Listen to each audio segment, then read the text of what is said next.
Yo supongo que algunos de ustedes, probablemente muchos de ustedes, ha tenido la experiencia de tratar de evangelizar a una persona muy religiosa,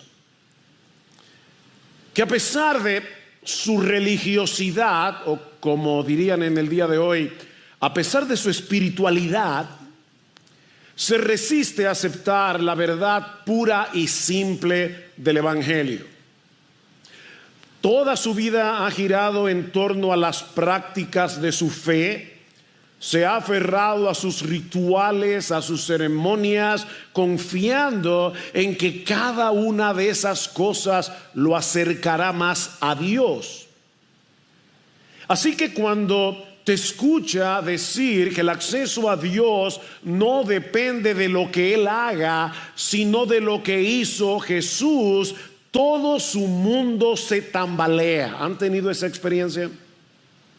No lo puede aceptar, porque eso querría decir que todo en lo que él ha confiado a lo largo de toda su vida no es más que una ilusión, que su esfuerzo no tiene ningún mérito para ganar el favor de Dios, que su religiosidad y sus obras no le sirven de nada si no ha venido a Cristo en arrepentimiento y fe. Bueno, mis hermanos, esa es la misma reacción que tuvieron los judíos que acusaron a Esteban en Hechos capítulo 6 y capítulo 7. Durante siglos la vida de los judíos había girado en torno al templo en Jerusalén. Allí se ofrecían los sacrificios, se celebraban las fiestas, allí estaba la presencia de Dios. Pero ahora estos primeros cristianos estaban proclamando que el acceso a Dios no es a través de un edificio, sino a través de una persona, nuestro Señor Jesucristo. Y eso no solo era inaceptable para ellos, era sumamente ofensivo, porque significaba que su sistema religioso, todo sistema religioso ya no tenía razón de ser.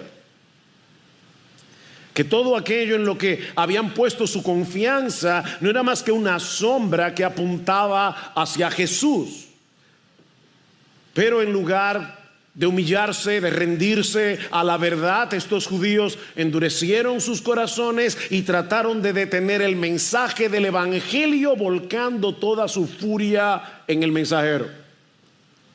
Eso es básicamente lo que encontramos en esta sección del libro de los Hechos, capítulo 6, versículo 1 hasta el capítulo 7, versículo 60, que vamos a considerar en esta mañana. Ahora, mis hermanos, como hemos hecho hasta ahora, obviamente no vamos a explicar con amplitud cada detalle del pasaje. Nos vamos a concentrar en los énfasis del relato y en sus implicaciones prácticas para nosotros hoy. Por eso les decíamos a los miembros de IBCJ, y de paso tómenlo como un consejo: a partir de ahora lean todo el pasaje en el libro de los Hechos antes de venir a la iglesia el domingo. Eso les será de muchísima ayuda para seguir el hilo del mensaje. Lo primero que vemos en esta porción del libro de los Hechos es una iglesia en crecimiento enfrentando una dificultad interna, una iglesia en crecimiento confrontando una dificultad interna. Capítulo 6, versículo 1 dice: por aquellos días, al multiplicarse el número de los discípulos, surgió una queja de parte de los judíos helenistas. La Reina Valera del 60 dice de los griegos, en contra de los judíos nativos, porque sus viudas eran desatendidas en la distribución diaria de los alimentos. Los judíos helenistas eran judíos que se habían criado en Israel y por lo tanto su idioma natal no era el hebreo, no era el arameo, era el griego. Así que su idioma, su cultura eran diferentes a los creyentes que se habían criado toda su vida en Israel. Israel. Ahora, es importante aclarar que estas viudas de los judíos helenistas no estaban siendo desatendidas por el hecho de pertenecer a este grupo en particular. El problema fue el crecimiento de la iglesia, no era discriminación. ¿Lo vieron en el versículo 1? Por aquellos días, al multiplicarse el número de los discípulos, no era discriminación, era crecimiento. Cuando una iglesia crece rápidamente, como creció la iglesia de Jerusalén, es probable que sucedan este tipo de cosas, aunque no por eso dejan de ser lamentables. Ahora, tristemente, en vez de hablar directamente con los líderes de la iglesia, en vez de exponerles la situación con amor, con respeto, algunos de los afectados comenzaron a murmurar. Y esta es la misma palabra que se usa en la Septuaginta, una versión griega del Antiguo Testamento, para referirse a los judíos que murmuraron contra Moisés en el desierto. Lo vemos en Éxodo 16, lo vemos en Número capítulo 12. Mis hermanos, la murmuración es un grave pecado a los ojos de Dios. Un pecado que, si no se detiene a tiempo, puede terminar dividiendo una iglesia. Leí recientemente que murmurar es como prender una fogata en el pasillo de la iglesia y luego sorprenderse de que todos olemos a humo. Eso es murmurar. Es convertir una preocupación legítima en un incendio descontrolado, peor que el que sucedió recientemente en Los Ángeles, California. En vez de traer el problema a las personas adecuadas, los murmuradores deciden usar la estrategia menos efectiva, pero sin embargo la más popular. Hablar de la situación con todo el mundo, menos con quienes deben hablar. Yo repito, esa es la decisión menos efectiva, pero lamentablemente es la más popular. Hace muchos años un hermano me regaló un libro que se titula Los dragones bien intencionados. Y la idea decía ¿cómo se llama? La contraparte del libro decía: toda iglesia tiene su cuota de dragones bien intencionados. Tienen buenas intenciones, pero terminan destruyendo la iglesia si no se detienen a tiempo.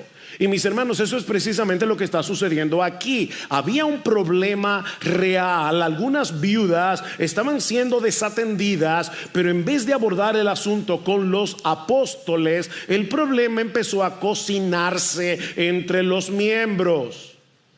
Y las quejas comenzaron a multiplicarse hasta poner en juego la unidad de la iglesia. Ahora, me llama la atención cómo reaccionaron los apóstoles.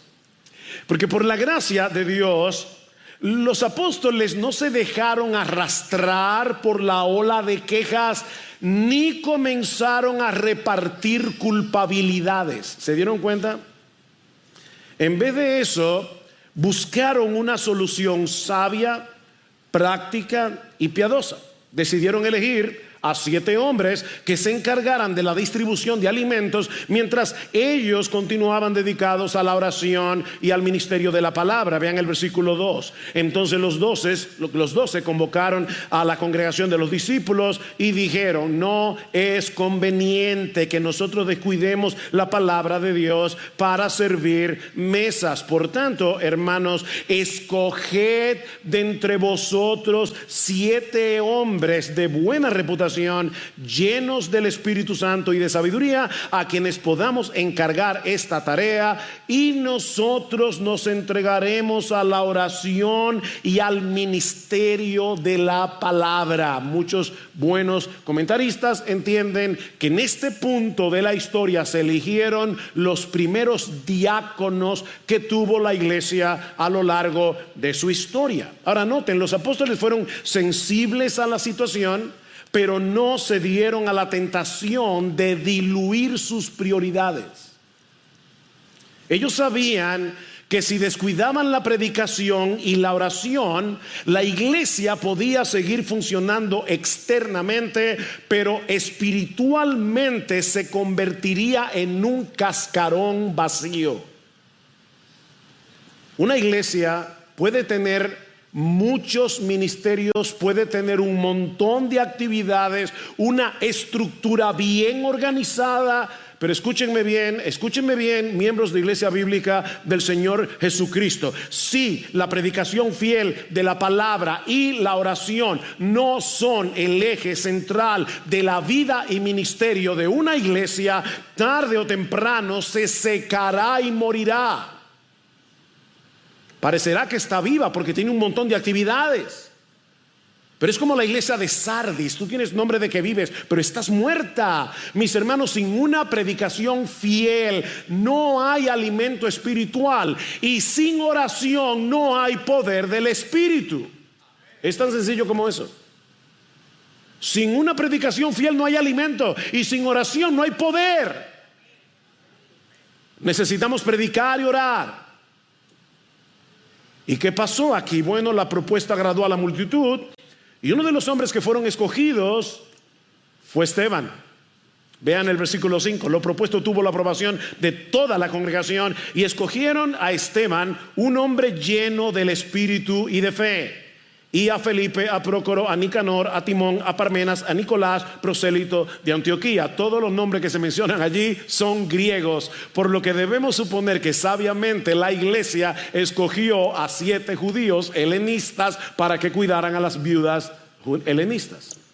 Fue una decisión sabia. ¿Y cuál fue el resultado de esa decisión? Versículo 7. Y la palabra de Dios crecía, y el número de los discípulos se multiplicaba en gran manera en Jerusalén, y muchos de los sacerdotes obedecían a la fe. ¿Se dan cuenta? Eso es lo que suele suceder en una iglesia donde se mantiene el equilibrio entre la predicación, la oración y la misericordia.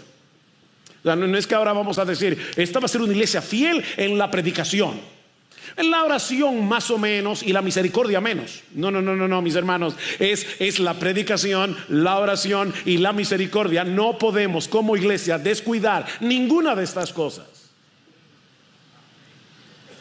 ¿Cómo podemos imaginar? Este rápido crecimiento provocó de nuevo la envidia y la hostilidad de los judíos, lo que nos lleva a la segunda escena del relato. Un mensaje irresistible, un carácter intachable y una acusación insostenible. Versículo 8. Y Esteban, lleno de gracia y de poder. ¿Se han dado cuenta todas las veces que Lucas insiste en que Esteban era lleno de gracia, lleno de fe, lleno del Espíritu? Era un hombre sumamente piadoso. Y Esteban, lleno de gracia y de poder, hacía grandes prodigios y señales entre el pueblo. Pero se levantaron algunos de la sinagoga llamada de los libertos, incluyendo tanto cireneos como alejandrinos y algunos de Cilicia y de Asia, y discutían con Esteban. En la época del Nuevo Testamento, las sinagogas no solamente eran lugares de adoración, sino también que eran centros de instrucción en el contexto de la sociedad judía. Y esta sinagoga en particular se llama de los libertos, porque probablemente estaba compuesta de antiguos esclavos que habían sido libertados por sus amos. Y es muy probable que Esteban haya sido un miembro de esta sinagoga antes de venir a Cristo en arrepentimiento y fe. Así que estos judíos comienzan a debatir con Esteban, pero pronto se dan cuenta de que no podían refutarlo. Versículo 10. Pero no podían resistir a la sabiduría y al espíritu con que hablaba. ¿Ustedes recuerdan lo que dice Jesús en Lucas capítulo 21? Versículo 16, Cristo le dice a sus discípulos: yo les daré palabra de sabiduría, la cual no podrán resistir ni contradecir todos los que se le opongan. Bueno, eso es lo que se está cumpliendo aquí. Mi hermano, óyeme, no temas hablar con los incrédulos por más inteligentes que sean. Confía en el Espíritu Santo y claro, llénate de la palabra. Llénate de la palabra y confía en el Espíritu. Que si tú estás lleno de la palabra, déjame darte un secreto: Miren, los inconversos tienen como 5 objeciones que son las mismas que repiten una y otra vez. Cuando tú te aprendas cómo responder bíblicamente estas 5 objeciones, tú te las vas a saber todas, probablemente. Pues son las mismas objeciones, normalmente. Y otro secretico. Si tú confías en el Espíritu Santo y tú conoces la palabra de Dios, tú tienes las respuestas a los problemas filosóficos que han atormentado al hombre por toda la historia de la humanidad. ¿De dónde venimos? ¿Qué estamos haciendo aquí? ¿Cuál es nuestro propósito? ¿Cuál es nuestro significado? ¿Qué significa ser hombre? ¿Qué significa ser mujer? Nosotros tenemos todas esas respuestas en la palabra de Dios. Y Cristo prometió les daré palabra de sabiduría, la cual no podrán resistir ni contradecir todos los que se le opongan. Ahora, lo que más me sorprende de este pasaje es que Esteban no se defendía con arrogancia ni con agresividad. ¿Se dieron cuenta? Versículo 8, Esteban estaba lleno de gracia. Versículo 10, no podían resistir a la sabiduría y al espíritu con el que Esteban hablaba. La gracia de Dios y las escrituras habían hecho de Esteban un hombre sabio y un apologista eficaz. Y a pesar de todo eso, un hombre amable. Qué raro es eso, ¿verdad? Encontrar a un hombre sabio que conoce la Biblia, que sabe cómo argumentar y al mismo tiempo es agradable, es amable. Miren, mis hermanos, lamentablemente este es un equilibrio que no abunda en las iglesias y que necesitamos cultivar en dependencia del Espíritu Santo. Un cristiano desagradable, un cristiano agresivo puede conocer mucha Biblia, puede conocer muchos argumentos apologéticos, pero no podrá ser eficaz debatiendo con los incrédulos. ¿Saben por qué? Porque no representa bien la gracia que predica. Nosotros predicamos el evangelio de la gracia. Y el evangelio de la gracia debe predicarse con gracia. Mientras más agredían a Esteban, más gracia manifestaba.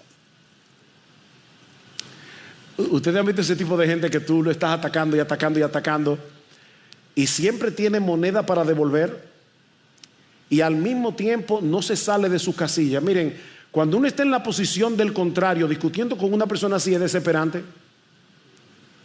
Porque tú lo quieres sacar de casillas, pero no puedes. Ni puedes rebatir sus argumentos, ni puedes sacarlo de sus casillas.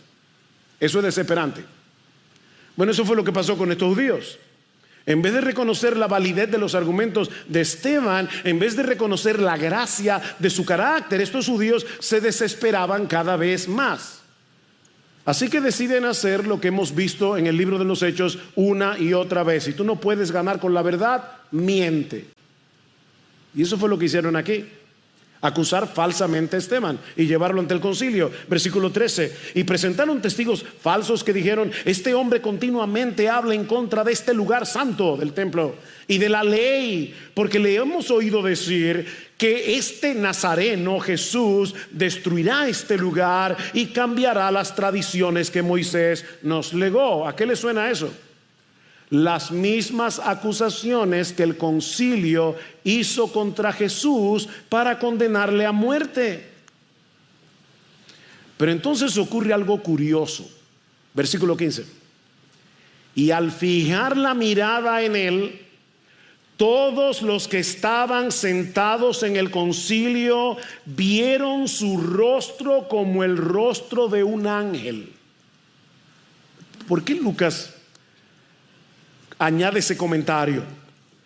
Bueno, es como si Lucas quisiera señalar que mientras lo acusaban de blasfemar contra Moisés, el rostro de Esteban brillaba con un brillo similar al que tuvo Moisés cuando se expuso a la gloria de Dios en el monte Sinaí. Qué irónico, ¿verdad? Ahora, déjeme decir, dice, tenía el rostro de un ángel. Eso no quiere decir que Esteban tenía cara de bonachón, porque los cuadros, sobre todo los cuadros renacentistas, los ángeles son unos muñequitos, niñitos rechonchos con una cara de buena gente.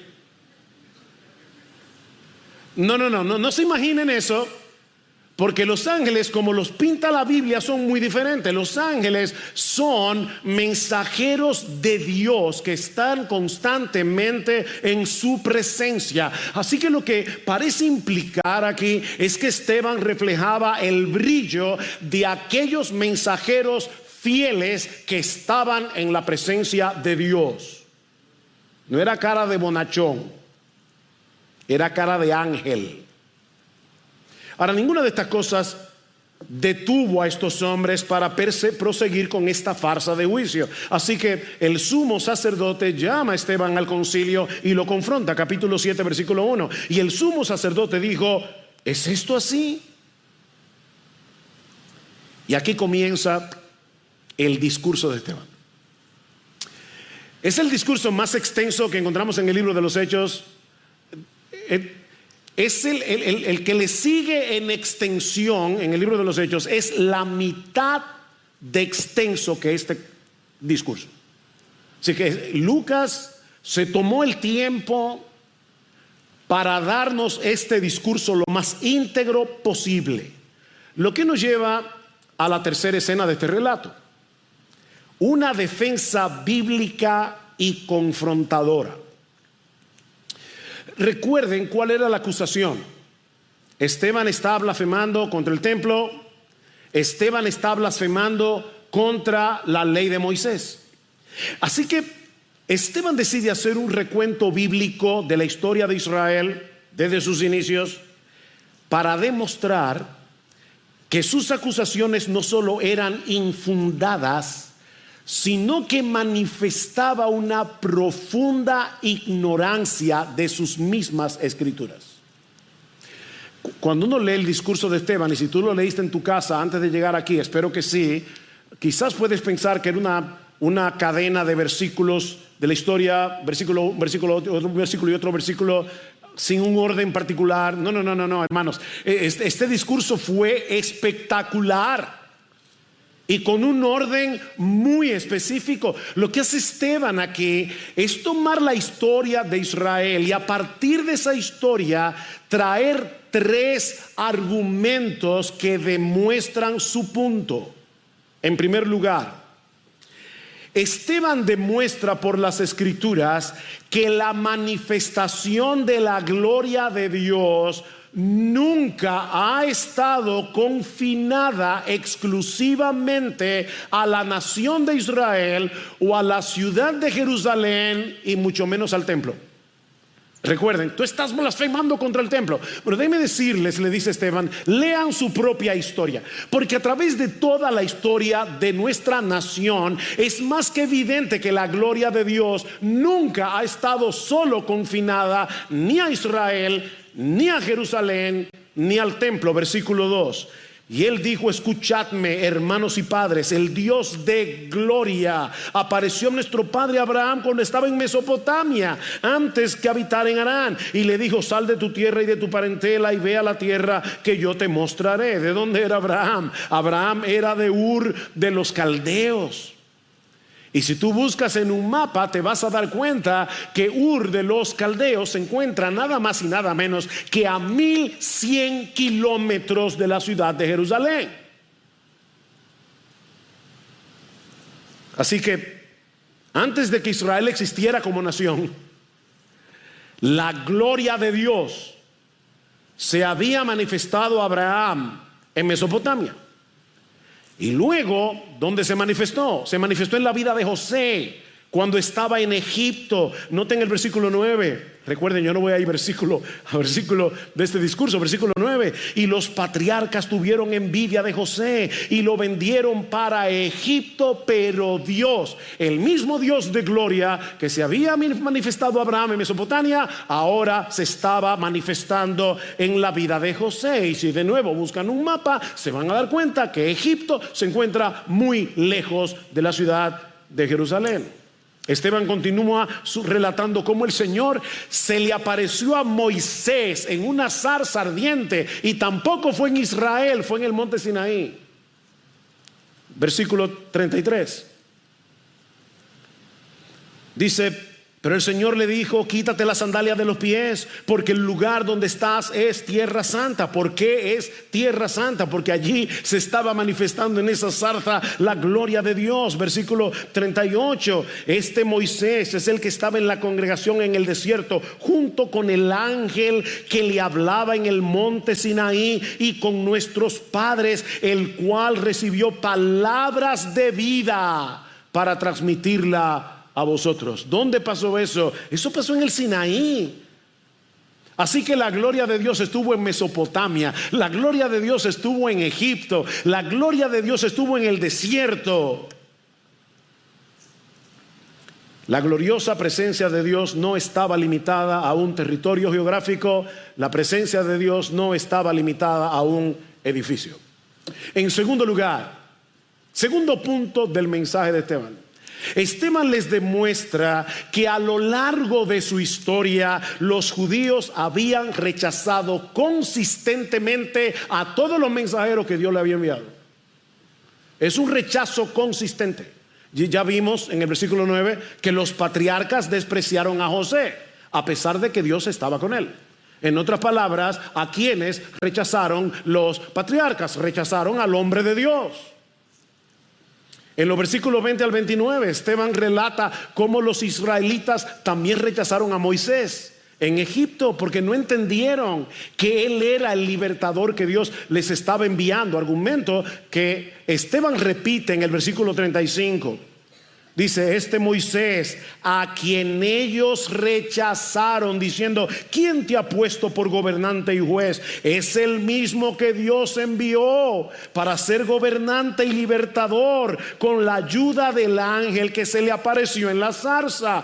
Ahí está Moisés con la ayuda del ángel de Jehová, que no es otra cosa que una teofanía del mismo Hijo de Dios en el Antiguo Testamento. Una aparición del Hijo de Dios en el Antiguo Testamento. Ahí está Moisés en la presencia de Dios. ¿Y qué hicieron los judíos?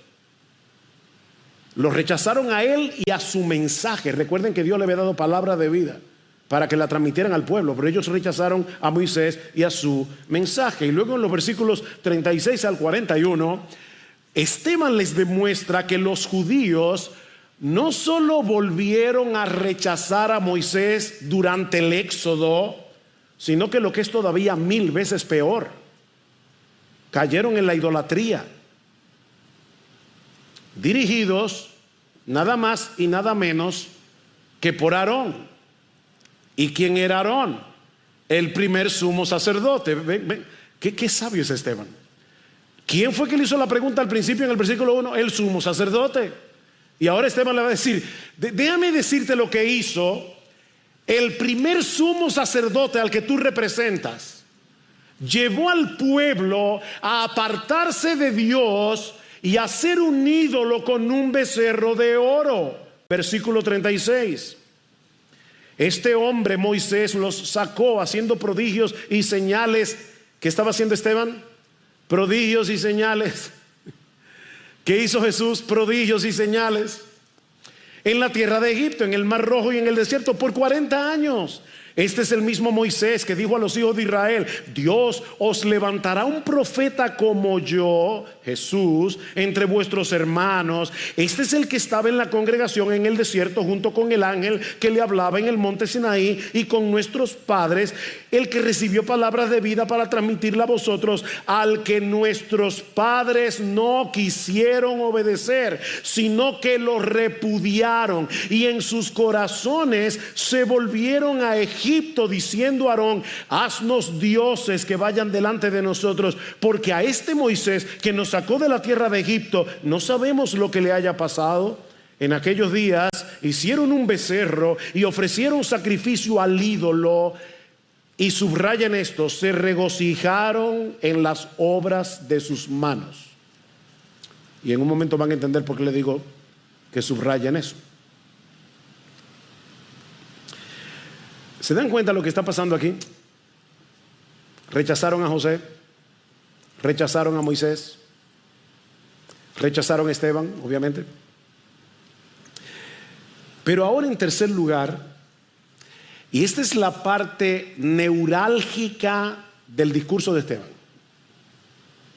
Ahora Esteban les demuestra que ninguna edificación humana puede contener la presencia del Dios omnipresente. Tanto el tabernáculo como el templo fueron una bendición temporal para el pueblo de Israel. Versículo 44. Nuestros padres tuvieron el tabernáculo del testimonio. Interesante. Otra traducción puede ser el tabernáculo de la cita. O sea, es el lugar donde el pueblo de Dios hacía una cita con Dios. Era la presencia movible de Dios. El pueblo se movía y Dios se movía con ellos. Dice, nuestros padres tuvieron el tabernáculo del testimonio en el desierto, tal como le había ordenado que lo hiciera aquel que habló a Moisés, es decir, Dios, conforme al modelo que había visto. Escuchen lo que Esteban está diciendo, hermanos, esto es importante. El tabernáculo era como una maqueta que representaba otra cosa.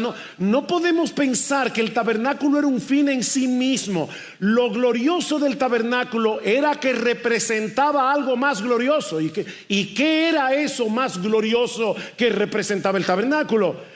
El autor de la carta a los Hebreos responde, capítulo 8, ahora bien, versículo 1. El punto principal de lo que venimos diciendo es que tenemos tal sumo sacerdote, Jesús, el cual se sentó a la diestra del trono de la majestad en las alturas, ministro del santuario, escuchen hermanos, y de aquel verdadero tabernáculo que levantó el Señor, no el hombre. ¿Ustedes ven el punto? Ningún hombre puede construir el verdadero santuario donde mora la presencia de Dios. Y tanto el tabernáculo como el templo fueron construidos ¿por quiénes? Por hombres. Versículo 46. David halló gracia delante de Dios y pidió el favor de hallar una morada para el Dios de Jacob, pero fue Salomón quien le edificó una casa. Sin embargo, el Altísimo no habita en casa de manos, hechas por manos de hombres, como dice el profeta. El cielo es mi trono, la tierra es el estrado de mis pies. ¿Qué casa me edificaréis? Dice el Señor. ¿O cuál es el lugar de mi reposo? ¿No fue mi mano la que hizo todas estas cosas?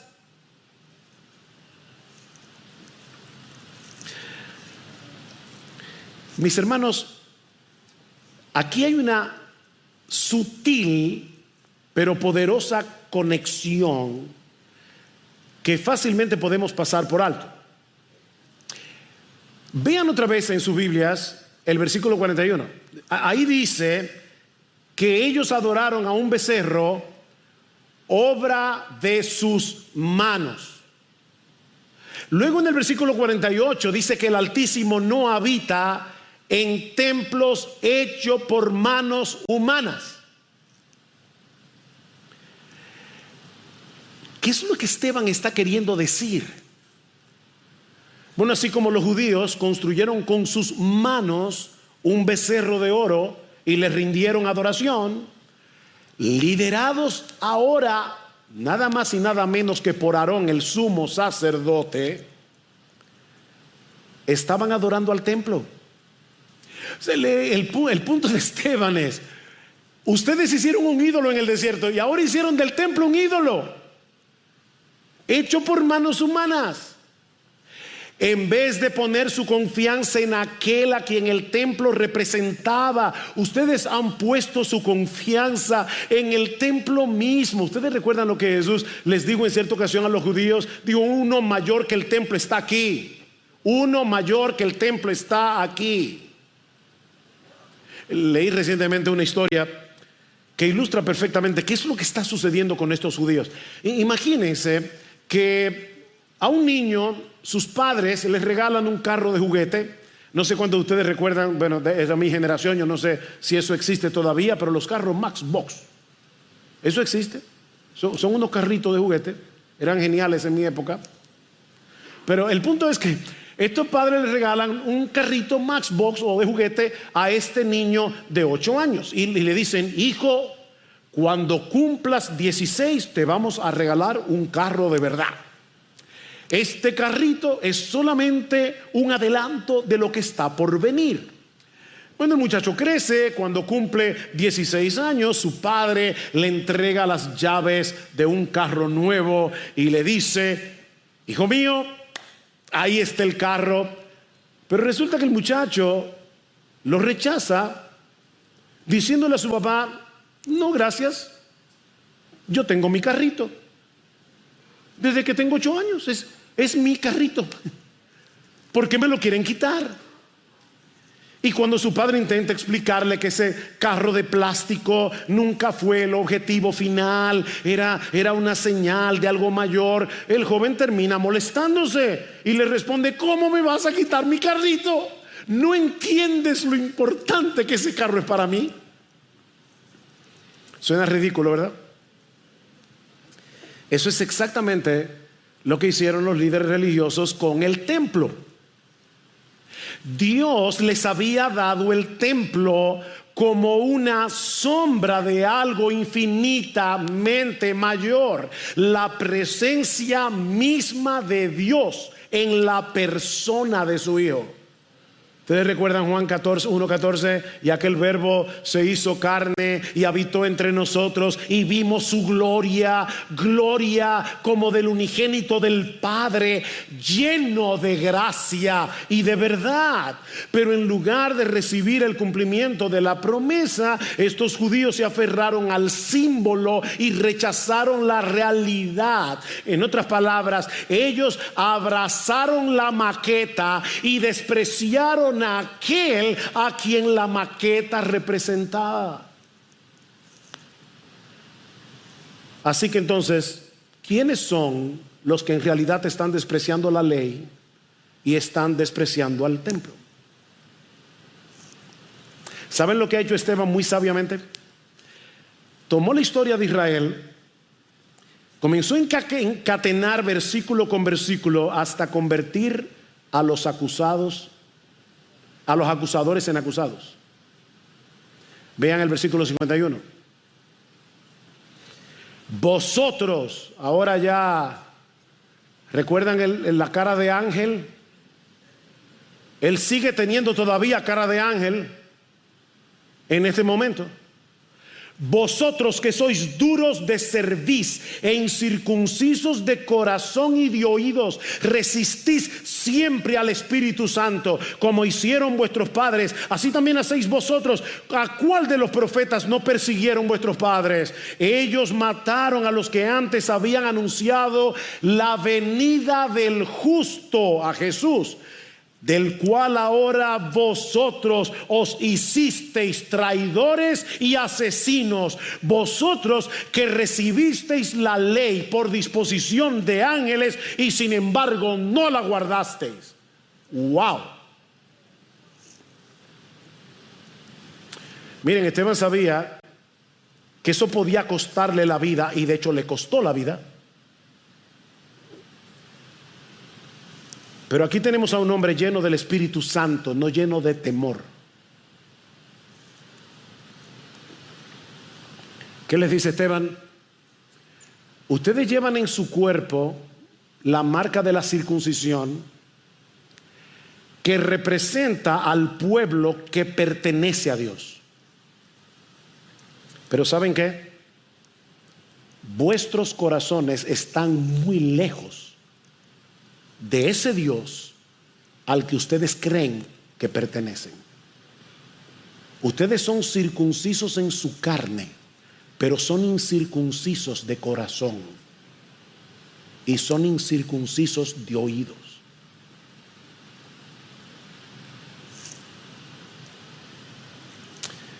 Y déjenme decirle, hermanos, eso es lo mismo que sucede hoy con mucha gente bautizada. Eso mismo. ¿Qué simboliza el bautismo? Nuestra lealtad al Dios Trino, nuestra unión con Cristo en su muerte y su resurrección, de manera que ahora andamos en novedad de vida. Pero sin una fe genuina, el bautismo es un rito vacío. Es un rito vacío. Sin una rendición de toda nuestra vida a Jesús, ninguna de esas cosas tiene significado.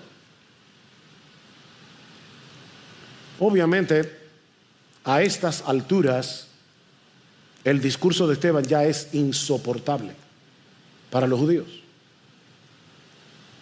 A pesar de que no era otra cosa que un relato, un recuento bíblico de su propia historia. O sea, él está diciendo, óigame, yo le estoy demostrando, es con la Biblia. Y de paso, no era que Esteban estaba hablando con los judíos de que, déjenme buscarle el versículo. No. Él se sabía todo eso de memoria. De memoria. ¿Saben por qué Esteban era un hombre lleno de sabiduría? Porque estaba lleno de la palabra. Lleno de la palabra de Dios. La palabra de Dios hace sabio al sencillo. Esto nos lleva a la cuarta y última escena de este pasaje. Una condena que confirma la victoria y la entronización de Jesús. Una condena que confirma la victoria y la entronización de Jesús. Versículo 54. Al oír esto, se sintieron profundamente ofendidos y crujían los dientes contra él. Wow, aquí tenemos a gente airada, de verdad. Pero Esteban, lleno del Espíritu Santo, fijó los ojos en el cielo. No estaba viendo a sus acusadores. Fijó sus ojos en el cielo. Vio la gloria de Dios y a Jesús de pie a la diestra de Dios. Y dijo, he aquí, veo los cielos abiertos y al Hijo del Hombre de pie a la diestra de Dios.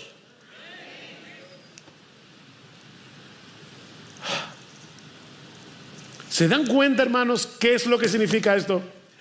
La gloria de Dios que se manifestó en Mesopotamia, la gloria de Dios que se manifestó en Egipto, la gloria de Dios que se manifestó en el Sinaí, esa gloria está ahora sentada a la diestra del Padre, porque esa gloria está en Jesús y en nadie más.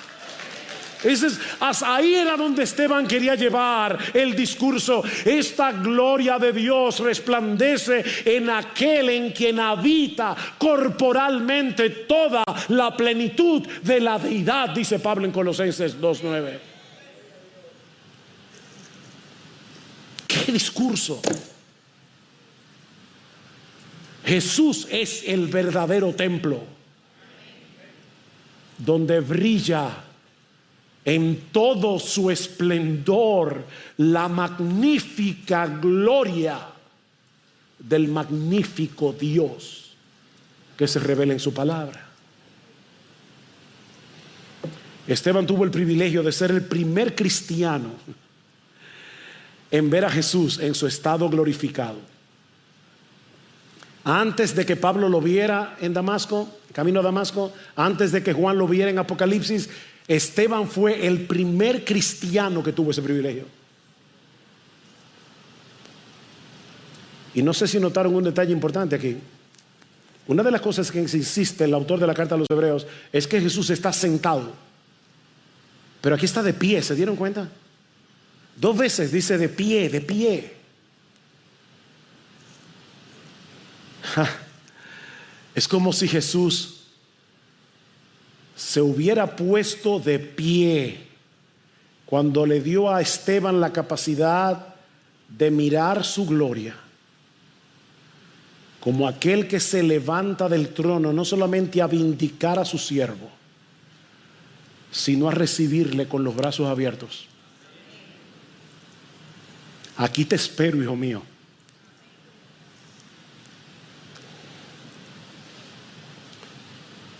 Si los judíos estaban indignados, ahora se transforman en fieras humanas. Versículo 57. Entonces ellos gritaron a gran voz y tapándose los oídos. Qué hipócritas, ellos se tapaban los oídos porque decían, yo no quiero oír la blasfemia para no ofender a Dios. Y tapándose los oídos, arremetieron a una contra él y echándolo fuera de la ciudad, comenzaron a apedrearle. Y los testigos pusieron sus mantos a los pies de un joven llamado Saulo. Y mientras apedreaban a Esteban, él invocaba al Señor y decía, Señor Jesús, recibe mi espíritu. Y cayendo de rodillas, clamó en alta voz: Señor, no les tomes en cuenta este pecado. Y haciendo esto, durmió. Lucas introduce de pasada a un joven aquí llamado Saulo, quien más adelante jugará un papel protagónico en la expansión del evangelio. Pero ahora simplemente Saulo aparece como testigo y cómplice del asesinato de Esteban. Y no sé si se dieron cuenta, mis hermanos, pero hay un paralelismo evidente entre la muerte de Cristo y la muerte de Esteban. Ambos fueron acusados falsamente de blasfemia. Ambos apelaron a la profecía del Hijo del Hombre a la diestra del Padre. Ambos fueron ejecutados fuera de la ciudad. Y la idea es: son malditos de Dios y no pueden morir en Jerusalén. Ambos encomendaron su espíritu al cuidado de Dios. Y es interesante porque en el caso de Jesús, él dice: Padre, en tus manos encomiendo mi espíritu. Pero ¿qué hace Esteban? Encomendarle su alma a Jesús. Jesús se encomienda al Padre, Esteban se encomienda a Jesús. Porque Jesús es Dios. Ambos rogaron por sus enemigos. ¿Se dieron cuenta? Padre, perdónalos. Ellos no saben lo que hacen. ¿Y qué hizo Esteban? Lo mismo. No les tomes en cuenta este pecado. Y la muerte fue para ambos una puerta que los llevó a la gloria. ¿Saben qué nos recuerda esa similitud? Que debido a nuestra unión con Cristo, nosotros participamos de sus sufrimientos y Él participa de los nuestros. Más adelante vamos a ver cómo Jesús se aparece a Saulo, en su camino a Damasco y le dice: Saulo, Saulo, ¿por qué me persigues? Jesús se identifica con nuestro sufrimiento. La iglesia no sufre sola. El cristiano no sufre solo.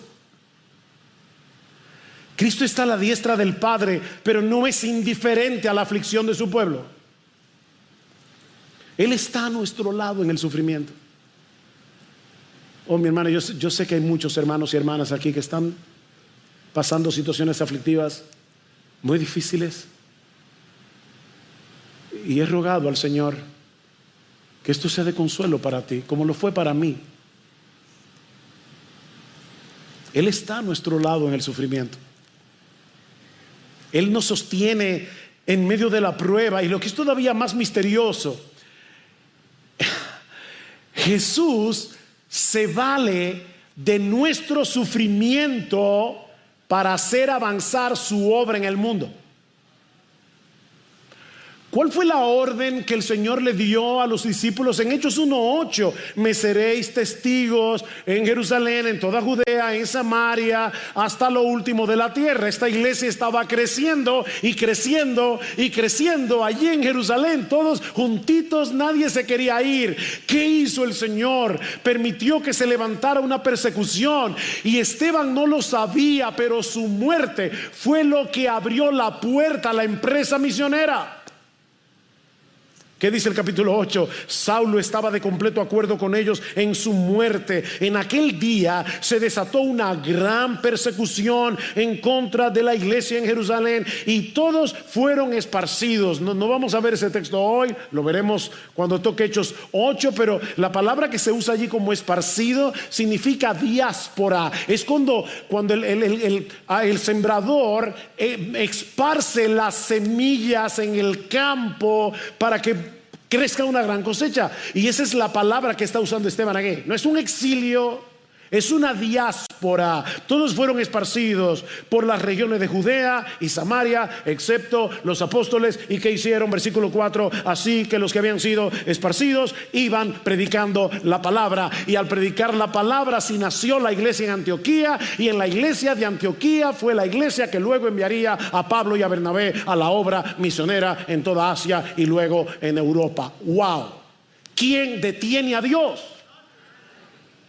¿Quién puede detener la obra de Jesús?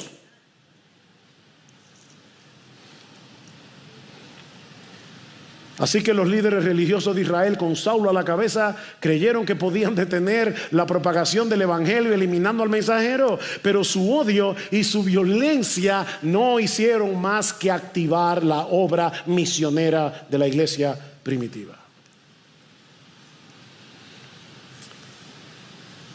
Conclusión: este relato sigue siendo tan relevante para ti y para mí hoy como lo fue cuando Lucas lo escribió. El mundo sigue aferrándose a sus filosofías, a sus actividades religiosas, a su justicia propia, a sus supuestos méritos personales. Todo con tal de no reconocer a Jesús como el único camino al Padre. Es lo mismo. Pero ¿sabes qué, mi amigo? Tú puedes rechazar a Jesús y seguir aferrado a tu religión, y seguir aferrado a tu filosofía, y seguir aferrado a tu decencia, y seguir aferrado a tu moral, pero eso no cambia la verdad. Tu rechazo no cambia la verdad. Jesús es el único y verdadero lugar de encuentro con Dios. El único. Mis hermanos, de paso, este no es el templo. Yo no sé cuántas veces yo voy a repetir eso, una y otra vez, pero hermanos, esto no es un templo, esto es un edificio que alberga el verdadero templo. Esto no es un templo. Hay personas que creen que si oran debajo de este edificio, la oración va a subir más rápido. Así como hay gente que va a Israel pensando, estoy en tierra santa. No, tú estás en un pedazo de tierra igualito que en Baní o en Barahona. Claro que ir a Israel es un tremendo privilegio. Ustedes saben, los que saben que yo fui a Israel en el 17, 16, por ahí no me acuerdo, y realmente fue el viaje de nuestra vida. Es increíble estar allí y ver la historia con tus propios ojos. Para eso sí es bueno ir a Israel. Pero óyeme, cuando tú estás en Israel y tú le estás orando a Dios, esa oración va a subir igualito que si estás en cualquier lugar del mundo. Óyeme, tú estás en Cristo y Él es el templo. Jesús es el templo. Y todos aquellos en quienes Él mora por su Espíritu. Él hizo de nosotros un templo. ¿Saben lo que está haciendo Jesús con su iglesia? La iglesia está creciendo y es un preámbulo de cuando toda la tierra sea llena de la gloria de Jehová, cuando Cristo vuelva. Pero mientras tanto esa gloria sigue creciendo y sigue creciendo y sigue creciendo.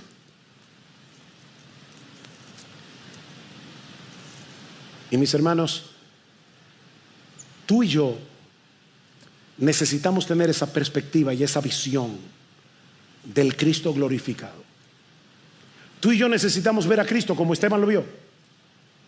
Esteban murió como murió porque sus ojos estaban fijos en la gloria de Jesús. Él no estaba mirando a la multitud enfurecida. Él no estaba enfocado en el dolor de las piedras que golpeaban su cuerpo. Su mirada estaba cautivada por algo infinitamente más grande, la majestad de Jesús a la diestra del Padre. Esa es la clave de la perseverancia cristiana.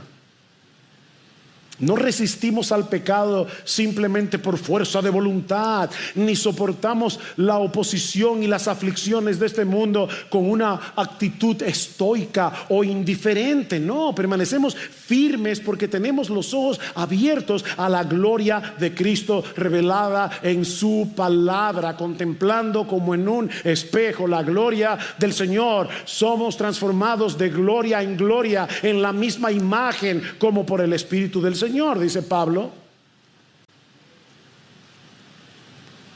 No hay crecimiento en la fe y en la santidad práctica sin una contemplación profunda y constante de la hermosura de Jesús.